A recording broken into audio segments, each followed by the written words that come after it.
महाराष्ट्राच्या राजकारणातले दादा म्हणून परिचित असलेले पुण्याचे पालकमंत्री आणि त्याचबरोबर महाराष्ट्र राज्याचे उपमुख्यमंत्री अजित पवार यांचं 28 जानेवारी रोजी दुःखद निधन झालेलं आहे. या घटनेनंतर संपूर्ण महाराष्ट्रात हळहळ व्यक्त केली जाते. अजित पवार एक असं व्यक्तिमत्व होतं ज्याची सर्वसामान्य जनतेपासून सगळीकडेच एक नाळ जोडलेली होती. अजित पवार यांच्या जाण्यानं संपूर्ण महाराष्ट्र हळहळ व्यक्त करतोय आणि त्याचबरोबर ज्यांनी अजित पवार यांचं बालपण पाहिलेलं होतं, अजित पवार यांचा संपूर्ण राजकीय प्रवास पाहिला, ते शरद पवार यांचे परम मित्र आणि त्याचबरोबर अजित पवार ज्यांना काका म्हणायचे ते विठ्ठल मणियार सर आपल्यासोबत आहेत. सर, काय सांगाल? अतिशय दुर्दैवी घटना म्हणायची महाराष्ट्रात राजकारणात. खूप म्हणजे कधीच भरून न येणारी अशी हानी झाली. खरं आहे. म्हणजे ही बातमी ज्या वेळेला आली त्यावेळेला विश्वास बसेना, कोणाचाच बसणं शक्य नव्हतं. कारण असं काही घडेल असं कोणाच्या डोक्यातही येणार नाही. आणि मग त्या शंकेतून असं वाटायला लागलं की बुवा ही बातमी खोटी असेल, काहीतरी चुकीची असेल, किंवा ॲक्सिडेंट झाला असेल तरी अजित त्याच्यातून जखमी होऊन फक्त बाहेर पडेल. अशा या सगळ्या कल्पना एक क्षणामध्ये सगळं डोक्यात येत असताना कन्फर्म बातमी मिळाली की अजित राहिला नाही त्या ॲक्सिडेंटमध्ये, तो गेला. आणि त्यानंतर सुन्न झालं. म्हणजे इतके जवळचे संबंध, असं असं वाटलं की माझ्या घरातला माणूस गेला. आणि ते दुःख म्हणजे कित्येक एक 10-15-20 मिनटं तर मी सुन्नपणाने एकटा बसून होतो. स्वतःला सावरू शकलो नाही, अशी परिस्थिती होती. तुम्हाला ही घटना घडली याची माहिती कधी मिळाली? त्यावेळी तुम्ही कुठे होतात? मला अंकुश काकडेचा फोन आला. मी त्याच्याशी बोलत बोलत रोज मी ऑफिसला जाताना त्याच्याशी बोलत असतो. बोलणं संपलं, मी ऑफिसला पोहोचलो. माझ्या कामाची थोडी सुरुवात करतोय, म्हणजे पूजा केली मी. देवाची रोज पूजा, देवाबत्ती करतो आणि मग ऑफिसला बसतो. ते करून बसलो तर अजितचा त्या दरम्यान अंकुशचा फोन येऊन गेला होता. कारण टेलिफोन टेबलवर होता. मी त्याला फोन लावला, मिस कॉल पाहिला तर तो म्हणला वाईट बातमी आहे. माझ्या काही लक्षात येईना. वाईट बातमी आणल्यानंतर दुसरं काही डोक्यात येणं शक्य नाही. आपलं काय काहीतरी असेल गावात घडलेलं. त्यांनी ज्यावेळेस सांगितलं की दादा राहिले नाहीत, मी म्हणलो कोण दादा, कोणाबद्दल बोलतोय? तर तो म्हणला अजित पवार. म्हणलं काय झालं? तर ती पहिली बातमी मला 8:55 अंकुश काकडेंकडे मिळाली. आणि त्यानंतरची परिस्थिती सांगता येत नाही अशी झाली. सुन्न झालं होतं. मला काय होतंय, काय चाललंय कळेना असं झालं होतं. तातडीने मग मी आलो, लगेचच निघालो माझ्या पत्नीनं घेऊन. कारण आमच्या सगळ्यांचेच कौटुंबिक संबंध त्या कुटुंबाशी असल्यामुळं तिलाही राहत नव्हतं. म्हणून आम्ही कंडोलन्ससाठी गेलो, सांत्वन करायला. तिथं काय परिस्थिती आहे असे तातडीने गेलो तिथे. ज्यावेळेस अंकुश काकडेंनी तुम्हाला सांगितलं की आता दादा राहिलेले नाहीत, त्यावेळी तुमच्या डोळ्यात समोरून कशा पद्धतीने सगळा अजित पवारांचा प्रवास गेलेला होता? कारण जर पाहिलं तर अजित पवार यांचा जन्म तुमच्या पुढे झालेला आहे, त्यांचं सगळं राजकीय करिअर, सगळ्या गोष्टी अगदी तुम्ही जवळून पाहिलेल्या आहेत. तुमच्या पुढं काय काय आठवणी उभ्या राहिल्या? त्या क्षणाला माझ्या पुढं त्याचा जो काळ होता, पिरियड होता, संपूर्ण आयुष्य त्याचं, ते नव्हतं. माझ्यासमोर सुनेत्रा होती, पार्थ होता, जय होता. ह्या मुलांचं काय परिस्थिती, यांच्यावर काय लढ. आणि सर्वात महत्त्वाचं माझ्यापुढं साहेब होते. माझ्या डोळ्यापुढं साहेबच होते त्या क्षणाला, की त्या माणसावर काय आघात आला असेल. आणि हा विचार करून मी कधी साहेबांना जाऊन पाहतोय असं मला झालं होतं. म्हणजे 2 तासाचा प्रवास सुद्धा मला असं वाटत होतं की किती प्रवास लांबतोय.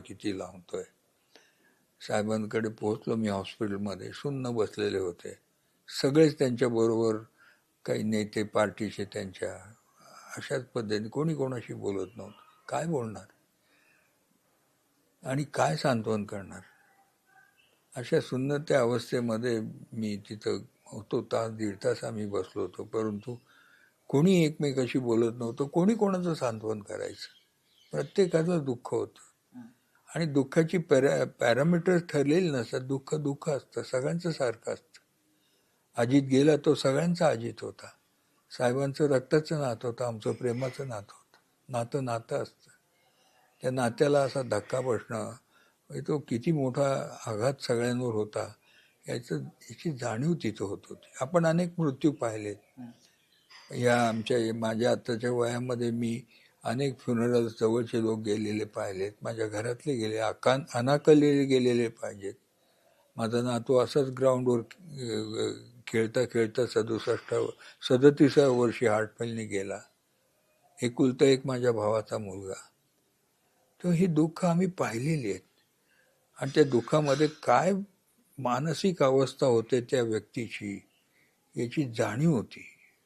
आणि अशा व्यक्तीचं सांत्वन करायला आपण काय कुठल्या शब्दात करणार असं होऊन जातं, स्तब्ध राहतो. अशी परिस्थिती आमच्या सगळ्यांची होती त्यावेळेला. जर पाहिलं तर पवार कुटुंबियांना खूप मोठा धक्का बसलेला आहे आणि त्याचबरोबर संपूर्ण महाराष्ट्राला खूप मोठा असा धक्का बसलेला आहे. कधीही भरून न येणारी हानी झाली आहे. कारण अजित पवार हे कामाच्या बाबतीत खूप पक्के, म्हणजे अजित पवारांचा वादा हे प्रसिद्धच आहे. कारण दादा जो शब्द देतात तो पूर्ण नेतात, असं अगदी सगळ्या महाराष्ट्राने पाहिलेलं आहे. अजित पवारांचा राजकीय प्रवास नेमका कसा सुरू झालेला होता? कारण तुम्ही सगळं जवळून पाहिलेलं आहे. राजकारणामध्ये अजित पवारांनी यायचं हे कसं ठरलं होतं सगळं? अजितचं काय शिक्षण चालू असताना त्याची थोडीशी आवड, त्यावेळेला साहेब आमदार झालेले होते अजितचं शिक्षण चालू असताना. आणि अजित साहेबांची कामं करायचा, निवडणुकीची कामं असं घरातले प्रत्येक जणच करायचे ना, तसं अजितही करायचा. ते शिक्षण वगैरे चालू असताना अजितचे वडील अचानक गेले आणि ते गेल्यानंतर साहेबांनी त्याचं पालकत्व घेतलं. नॅचरली येतं, कारण त्यांना डेव्हलप करायचं, त्यांची पुढे सगळी व्यवस्था बघायची ही जबाबदारी साहेबांवर आली. कारण साहेब त्या अर्थानं घरामध्ये बऱ्यापैकी ॲक्टिव्ह होते. सगळे भाऊ छान कामं करायचे आपापल्या क्षेत्रामध्ये, मातब्बर सगळे भाऊ असायचे. परंतु सामाजिक कामामध्ये असल्यामुळे नॅचरली साहेबाची अटॅचमेंट जी कुटुंबाला होती ती प्रत्येकाची जबाबदारी साहेबांनी नकळत घेतलेली होती. आणि त्या पद्धतीने प्रत्येक भावाची मुलं असतील, बंधू असतील, यांना जे काही आवश्यक असेल, जे काही मार्गदर्शन करायचं, त्यांना ज्या काही अडचणी त्याच्यात लक्ष घालायची अशी भूमिका साहेबांची असायची. तशी अजितच्या बाबतीमध्ये त्यांची राहिली. आणि त्याचा कल साहेब बघायचे. साहेबांचं एक निरीक्षण असतं प्रत्येक व्यक्तीकडे, की एखाद्या व्यक्तीला कशाची आवड आहे, तो काय करतोय, त्याच्यात तो कितपत यशस्वी होतोय, या सगळ्या गोष्टी पाहून त्याचा अभ्यास करून साहेब त्या व्यक्तीला, मग घरातली व्यक्ती या नात्याने मी घरातली व्यक्ती म्हणतोय, त्याला त्या कामामध्ये साहेब ढकलायची करायचीच. आणि त्याला तिथं हवं तो सपोर्ट, हवा तो गायडन्स ते देत राहायचे. तसं अजितचं त्यांना जाणवलं की हा चांगलं काम करतोय, सामाजिक कामामध्ये याला रस आहे. म्हणून कोऑपरेटिव्ह मुवमेंटमध्ये त्यावेळेला महाराष्ट्रामध्ये बऱ्यापैकी डेव्हलप व्हायला लागली होती. तेव्हा अजितला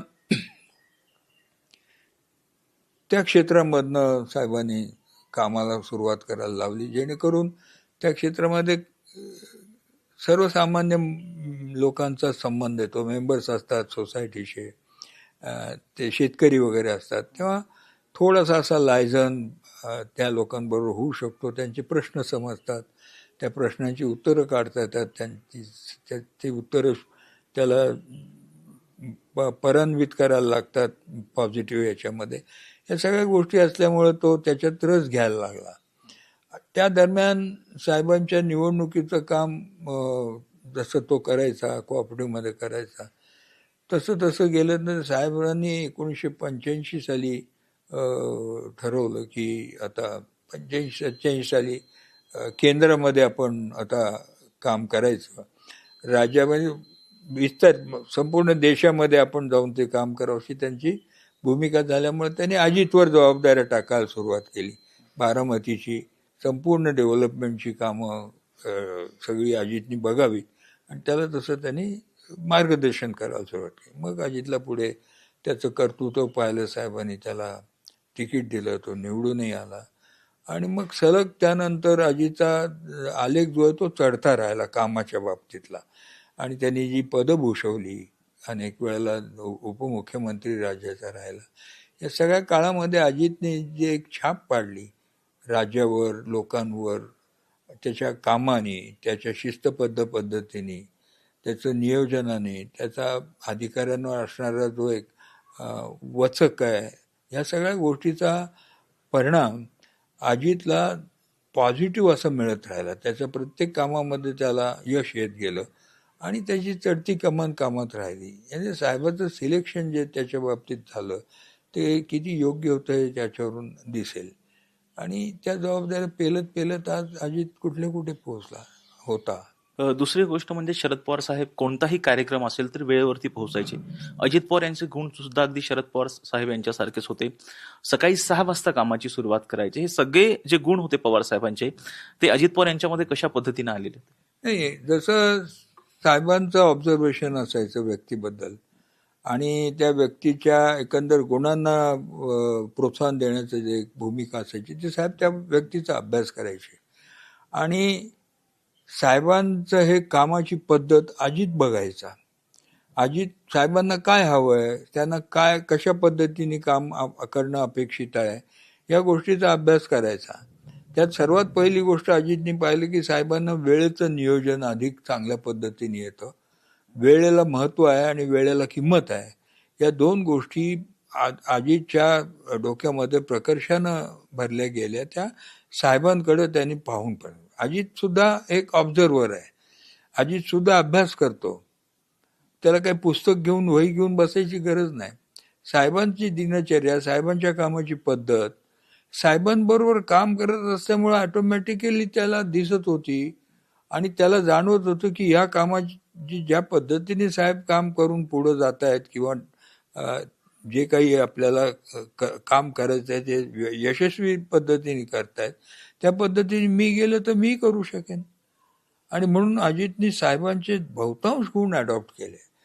केवळ वेळेचंच नव्हे परंतु कामाची पद्धत, त्याची आखणी किंवा राहणीमान. तुम्ही बघाल साहेब स्वच्छ राहतात. हे लॅविश म्हणणार नाही, अजितही लॅविश राहत नव्हता पण स्वच्छ राहतात. त्याचे कपडे बघा, स्टाईल बघा, वागण्या बोलण्याची पद्धत बघा, त्याचा चष्मा सुद्धा बघा. अशा गोष्टी असायची की त्यामध्ये तुमची पर्सनॅलिटी पण चांगली लोकांना वाटली पाहिजे. ती लोकांना वाटावी याच्यासाठी तो करत नव्हता. त्याला स्वतःला त्याच्यामध्ये समाधान, आनंद वाटायचा. अशा पद्धतीने राहणं हे सामाजिक दृष्ट्या आणि आपल्या दृष्टीने किती आवश्यक आहे, त्याचा किती आपल्या उत्साहावर पॉझिटिव्ह परिणाम होतो, या सगळ्या गोष्टी त्यांनी साहेबांकडनं ऑब्झर्व केल्या. प्रवास साहेबांसारखा हे गेल्या कित्येक महिन्यामध्ये आपण अजितला बघतोय कुठल्या कुठे प्रवास चालू असायचा त्याचा. तसं साहेबांचं म्हणजे मला वाटत नाही साहेबांनी एवढ्या देशामध्ये कोणी प्रवास केला असेल. कदाचित इंदिरा गांधींनी केला असेल तर. अदरवाईज देशामध्ये साहेबांनी एवढा प्रवास 60 वर्षाच्या काळामध्ये केलेला दुसरा कुठलाही नेता नाही. हा प्रवास आपल्याला लोकांपर्यंत घेऊन जातो, त्यांच्या समस्या कळतात. बहुतांश प्रवास साहेब बाय रोड करतात. त्यांना अनेक वेळेला अनेकांनी सांगितलं की बुवा तुम्हाला मुंबईवरनं कोल्हापूरला जायचं आहे, तुम्ही विमानाने जा, हेलिकॉप्टरने जा, सरकारी हे असतात. नाही, त्यांचं म्हणणं असं आहे की रस्त्याने जाताना रस्त्याची क्वालिटी, आजूबाजूला काय परिस्थिती आहे, शेती कशी आहेत, माणसं बदलतात टप्प्याटप्प्याला, त्यांचं राहणीमान कसं आहे, हे ते टिपायचे. साहेब टिपतात आणि त्याच्यातून मग तुम्हाला त्याच्या समस्या दिसतात, त्याच्याशी बोलल्यानंतर त्या कळतात आणि दिसल्या आणि कळल्यानंतर त्याच्यावर तुम्ही उपाययोजना करता. एक्झॅक्टली ही पद्धत अजितने अवलंबली. तो लोकांपर्यंत जातो. कालचा जनसमुदाय काय सांगत होता? लोकांचा नेता होता, लोकांमधला नेता होता. लाखो लोक हळहळत आहेत. गेले 2 दिवस वर्तमानपत्र, तुमचा मीडिया, इलेक्ट्रॉनिक मीडिया अजितशिवाय काही बोलत नाहीये. याचा अर्थ काय? याचा अर्थ अत्यंत क्लिअर आहे की तो अत्यंत लोकप्रिय, लोकांमधला असा नेता होता आणि त्याच्या जाण्यानं अपरिमित हानी प्रत्येक क्षेत्रातली झाल्याची जाणीव प्रत्येकाला होते. प्रत्येकाला ते दुःख आहे. प्रत्येकाला असं वाटतं की माझ्या घरातला माणूस गेला. हे जे मिळवणं आहे ना, मला असं वाटतं की राजकारणामध्ये तुम्हाला काय मिळवायचं असेल तर ही संपत्ती मिळवायची जी साहेबांनी मिळवली ती अजितनी मिळवली. हे दोघं खूप श्रीमंत आहेत त्या अर्थाने, कारण यांचा लोकसंग्रह मोठा आहे आणि लोकसंग्रह माझ्या दृष्टीने वेल्थ आहे.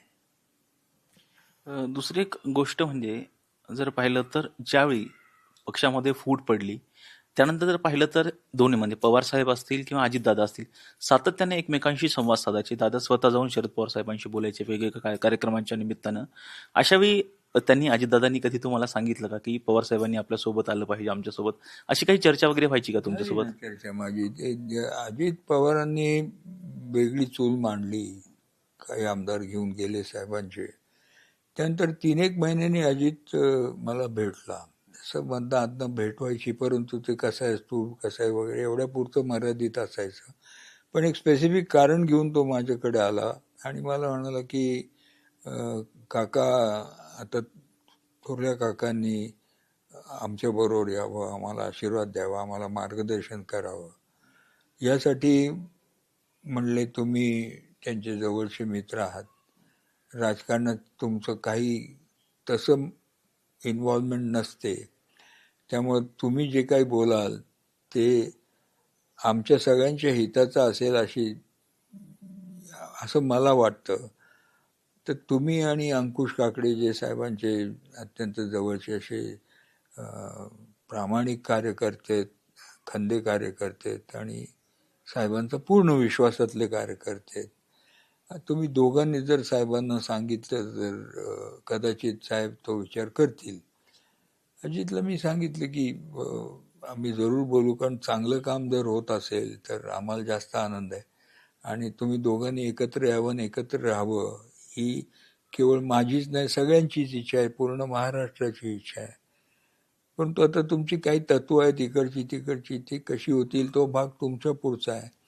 सांगण्याचं काम मी नक्कीच करेन आणि त्याप्रमाणे मी साहेबांशी बोललो देखील. साहेबांना सांगितलं की अजित चं माझं बोलणं झालं आणि अशा पद्धतीची त्याची इच्छा आहे की तुम्ही आता, साहेबांनी आमच्याकडे यावं अशा प्रकारचं त्याचं एक म्हणणं होतं. साहेबांनी शांतपणाने ऐकून घेतलं, कुठेही डेस्परेशन नाही, काही नाही. ते म्हणले ठीक आहे असं म्हणून ही केप्ट सायलेंट. तर तो विषय अजितनी त्याच वेळेला काढला होता. त्यानंतर मग त्याच्यावरच्या चर्चा थांबल्या, मग पुन्हा सुरू झाल्या. त्यानंतर असं दिसायला लागलं गेल्या 2 महिन्यामध्ये की आता ते कदाचित एकत्र येईल, ती प्रोसेस आली आहे. मग मुहूर्त ठरायला लागले. ही निवडणूक झाल्यावर मग नगर परिषदेची झाल्यावर, मग आता कॉर्पोरेशनची झाल्यावर, आणि जयंतराव पाटलांसारख्या नेत्याने सुद्धा काल स्टेटमेंट दिलं की येस आमची बोलणी त्या मार्गाने चाललेली आहेत, परंतु निर्णयाप्रत आलेलं नाही वगैरे वगैरे. पण दुर्दैवाने ही घटना घडल्यामुळं त्या गोष्टीला आता फुलस्टॉप मिळालाय किंवा कॉमा आलाय, थांबलंय ते फॉर सम टाइम. आत्ताची सगळ्यांच्या पुढची प्रायोरिटी जी असेल, पर्टिक्युलरली साहेबांची, की घरातल्या लोकांना एक असा कॉन्फिडन्स द्यावा, आधार द्यावा किंवा ह्याच्यातून आता आपल्याला बाहेर पडून आपल्या कामाला लागलं पाहिजे. साहेब नेहमी हे करतात. साहेब त्या व्यक्तीला त्याच याच्यामध्ये दुःखात बसू देत नाहीत. सुनेत्राला देखील ते ऍक्टिव्ह 1-2 दिवसातच करतील, सगळ्यांना करतील, जेणेकरून तुम्ही हे हळूहळू विसरायला लागला. विसरल्याशिवाय गत्यंतर नाही. आता जी घडून गेलेली गोष्ट आहे ती परत होणे नाही ना. अजित काही परत येत नाही, हे सत्य आहे. आणि मग त्यालाच धरून बसलो तर आपण पुढे कसं जाऊ, आपण ते विसरू कसं. आणि ते विसरणं म्हणण्यापेक्षा हळूहळू ते डोक्यातनं बाजूला काढणं हे किती महत्वाचं आहे, स्वतःच्या प्रकृतीच्या दृष्टीनं, कुटुंबाच्या दृष्टीनं, समाजाच्या दृष्टीनं. कारण हे कुटुंब स्वतःपुरतं मर्यादित नाही आहे ना. बहुतांश लोकांनी समाजासाठी स्वतःला वाहून घेतलेलं आहे, ते स्वतःचे राहिलेले नाहीत. पवारसाहेब पवार आडनावाचे असले तरी त्यांचं नातं लोकांशी जुळलेलं आहे. त्यामुळे हे लोकांचे नेते असल्यामुळे त्यांना लोकांमध्ये जितक्या तातडीने जाणं गरजेचं आहे तेवढं ते पाहत राहणं. याच्यातून बाहेर पडण्यासाठी साहेब तातडीनं प्रयत्नाला लागतील. बाकीचे मर्जर हे विषय दुय्यम आहेत, दुय्यम महत्वाचे लोकांच्या दृष्टीने असू शकतात.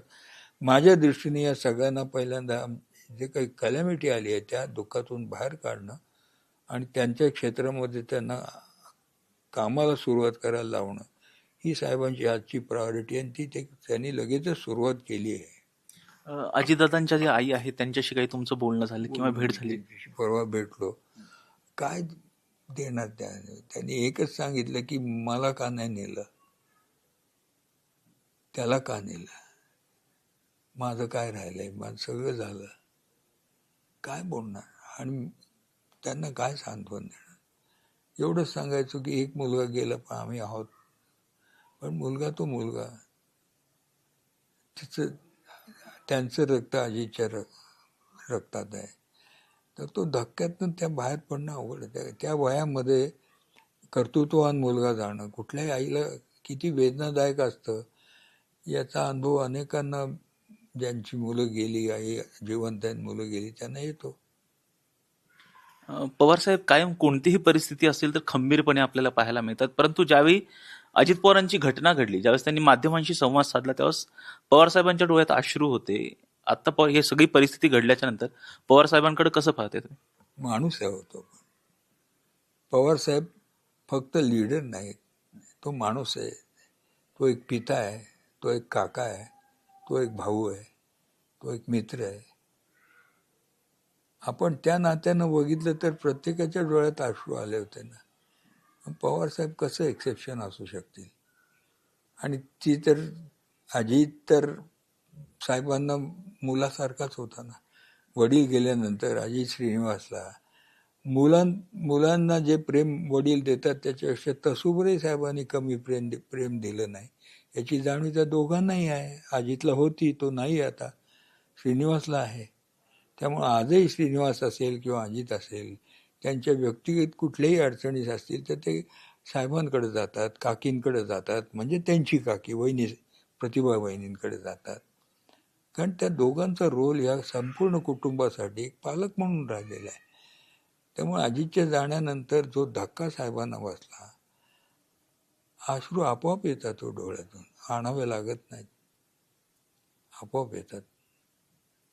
जसं पवारसाहेबांनी अजित पवार यांच्याकडे लक्ष दिलेलं होतं, सगळं राजकीय जर आपण त्यांचं करिअर पाहिलं तर अजित पवार त्यांचे जे पुतणे आहेत किंवा मुलं आहेत त्यांच्याकडे कशा पद्धतीने लक्ष द्यायचे, कशा पद्धतीचे संबंध असायचे? कारण जर पाहिलं तर रोहित पवार असतील, पार्थ पवार असतील, जय पवार असतील, युगेंद्र पवार असतील, कशा पद्धतीचं त्यांचं नातं पुतण्यांसोबत आणि मुलांसोबत असेल? काय त्यांच्या कुटुंबामध्ये एक फार चांगली गोष्ट आहे. गेली अनेक वर्ष दिवाळीला सगळं कुटुंब, म्हणजे पवार सगळे बंधू, त्यांचं कुटुंब, त्यांची जावई, त्यांच्या मुली, लग्न झालेले वगैरे सगळी नातवंड पतवंडांपर्यंत दिवाळीला 4 दिवस एकत्र येतात बारामतीमध्ये. आणि 4 दिवस एकत्र येऊन नुसतं जेवण खाण करत नाहीत. तर साहेब प्रत्येकाला आपापल्या एकेका कुटुंबाच्या ग्रुपला घेऊन बसतात, मग त्यांच्या अडचणी विचारतात, तुझं काय चाललंय, त्याची माहिती घेतात. व्यवसाय असेल, शेती असेल, कुठली गोष्ट तो करत असेल त्या विषयामध्ये त्याची चर्चा करतात, त्याच्या अडचणी विचारतात, त्याला काय मदत हवी आहे त्याचा अंदाज घेतात, त्याप्रमाणे ते एक्झिक्युशन करतात. हे दिवाळीमध्ये त्यांचं इंटरॅक्शन अनेक वर्षानुवर्ष चाललेलं आहे. आणि जे काही मार्गदर्शन त्याप्रमाणे तो काम करतो का नाही याचं ऑब्झर्वेशन मधनं साहेब ज्या वेळेला बारामतीमध्ये जातात, कधीतरी एखाद्याला बोलून घेतात, तुझं बरं चाललंय ना, कसं चाललंय, काय अडचण राहिली का, अशा पद्धतीने त्यांचं सतत कुटुंबावर लक्ष राहिलेलं आहे. आजही ती पद्धत चालू आहे. त्यामुळे त्यांच्या कुटुंबामधलं तुम्ही पाहिलं असेल की राजकारणाव्यतिरिक्त कुटुंबात फार माणसं आहेत, पण ती आपापल्या क्षेत्रामध्ये मग्न आहेत. खूप छान पद्धतीने प्रत्येकजण काम करतोय, कोणी एकमेकाला अडसर नाही. ज्याला जे क्षेत्र आवडतं त्या क्षेत्रामध्ये साहेब त्याला सोडतात की तू काम कर, आणि त्या अडचणी आल्या काही आलं तर त्याच्या पाठीशी खंबीरपणानं साहेब उभे असतात. पवार साहेबांचं तर लक्ष सगळ्यांवरती असतं, परंतु अजित पवार हे पुतण्यांकडं किंवा मुलांकडं कशा पद्धतीने लक्ष द्यायचे? कारण जर पाहिलं तर रोहित पवार यांनी सुद्धा अनेक अनुभव विधान भवनातले सांगितले. नाही म्हणजे अजित पवारांचं मुलं तर मोठी झाली ना. एकतर लहानपणी त्यांनी पाहिलंच असणार ना, एक पालक वडील म्हणून मुलांचं शिक्षण असेल, त्यांची डेव्हलपमेंट असेल, या पाहिलंच असतील. तर अजितची मुलं मोठी झाली आहेत, तेही उद्योग व्यवसाय करतायत, त्याच्यात मार्गदर्शन अजित करतोच. केवळ अजितच नाही करत, इतरांचंही घरातल्या प्रताप पवार असतील, थोरले प्रताप उद्योगधंद्यामध्ये प्रताप माहीर आहे, ते मुलं प्रतापचाही सल्ला घेतात. काही सामाजिक कामामध्ये रस असणारे माणसं साहेबाचा सल्ला घेतात. असं सल्ला मसलत केवळ आपल्या अजितकडेच होतं असं नाही, सगळ्या कुटुंबामध्ये एकमेकाशी इंटरॅक्शन करून ते सल्ला मसलतीनेच जातात पुढं. सगळे एकत्र विचार करून पुढे जातात. आपापल्या डोक्याने काही कोणी काम करत नाही, हे जरी असलं तरी. तेवढा तेवढा एक बंधन किंवा घट्ट अशी गाठ त्यांच्या कुटुंबात बांधलेली ती. अजित पवार यांच्याशी शेवटचं बोलणं तुमचं कधी झालेलं होतं आणि काय झालं होतं? शेवटचं बोलणं माझं AI चा कार्यक्रम होता बारामतीला. उद्घाटन होतं इमारतीचं अडाणी साहेबांच्या हस्ते, आणि मी आणि अजित पवार शेजारी शेजारी बसलो होतो. मी ट्रस्टी आहे. त्यावेळेला स्टेजवर भाषणं चालत असताना तो माझ्याशी डेव्हलपमेंटचं बोलत होता. म्हणजे आता AI मला जसं म्हटलं की इथं आपण जास्त खर्च केलाय का, आपल्या बजेटपेक्षा जास्त खर्च होतोय का, किंवा दुसऱ्या डेव्हलपमेंटमध्ये आता आपल्याला जागा कुठे आहे, त्याला किती लागणार आहे खर्च, आपण पैसा कसा उभा करणार आहे, अशा पद्धतीच्या डेव्हलपमेंटच्या गोष्टी विद्याप्रतिष्ठानच्या संस्थेच्या, कारण आम्ही त्या संस्थेच्या कार्यक्रमात होतो आणि त्यामुळे आमच्या डोळ्यापुढे दोघांच्या संस्थेच्याच डेव्हलपमेंटचा विषय होता. ती माझी त्याची शेवटची भेट त्या स्टेजवरची. त्याचे अनेक फोटो पण मला मीडियाने पाठवले, फोटोग्राफरनी पाठवले.